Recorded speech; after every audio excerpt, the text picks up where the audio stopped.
बेटा और बेटी, एक प्रेरणादायक कहानी। रामू अपने घर बेटा होने पर बहुत खुश था।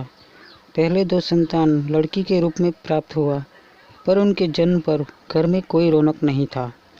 रामू के माता पिता को एक लड़का चाहिए था जो उनके वंश को आगे बढ़ा सके। उनके छुपी खुशी आज खुलकर चेहरे पर दिख रही थी। बेटे के नामकरण, षष्ठी संस्कार बड़े धामधूम से मनाया गया। लोग बधाई दे रहे थे। कोई कहता लड़का अपने माँ पर गया है, कोई कहता अपने बाप पर गया है, तो कोई कहता अपने दादा पर गया है।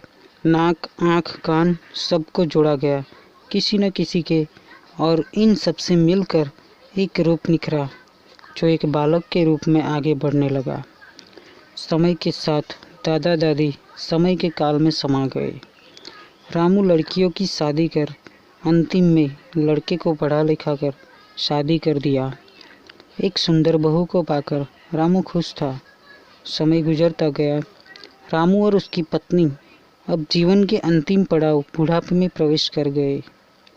उनके बेटे के बच्चे हुए, जिन्हें पढ़ाने के लिए वे पति पत्नी शहर में शिफ्ट हो गए। उनका लड़का वहीं शहर में एक प्राइवेट कंपनी में नौकरी करने लगा। रामू और उसकी पत्नी घर में 2 प्राणी ही बच गए।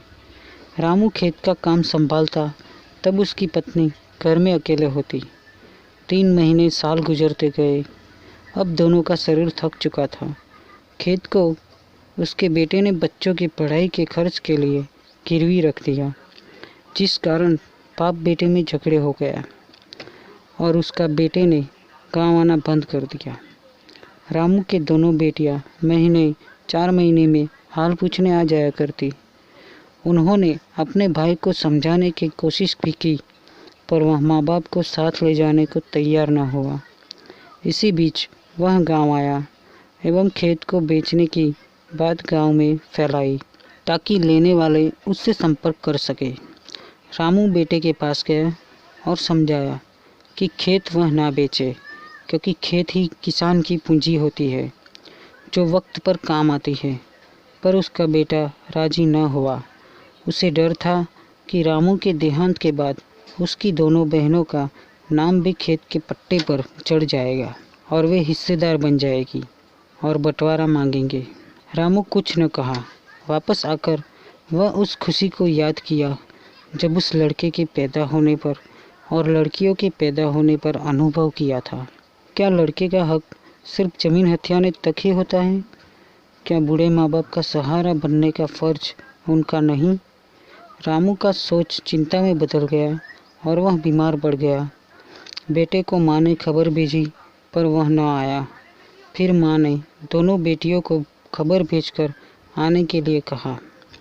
दोनों बेटियों ने आकर माँ बाप को समझाकर उन दोनों के घर में 1 महीने दोनों के जिंदा रहने तक रखने का वादा किया।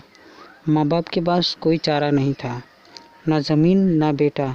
वह गांव के मिट्टी को प्रणाम कर सदा के लिए अपने जन्मभूमि को विदा कह आगे बढ़ गया, उस फेर से भी जिसमें पर इंसान बेटा पाने की चाह किया करते हैं। दोस्तों, आशा करता हूँ आपको ये कहानी पसंद आई होगी। कहानी के बारे में आपकी क्या राय है, कमेंट करके ज़रूर बताएं। और ऐसी ही अच्छी कहानी सुनने के लिए चैनल को सब्सक्राइब करें। कहानी सुनने के लिए धन्यवाद।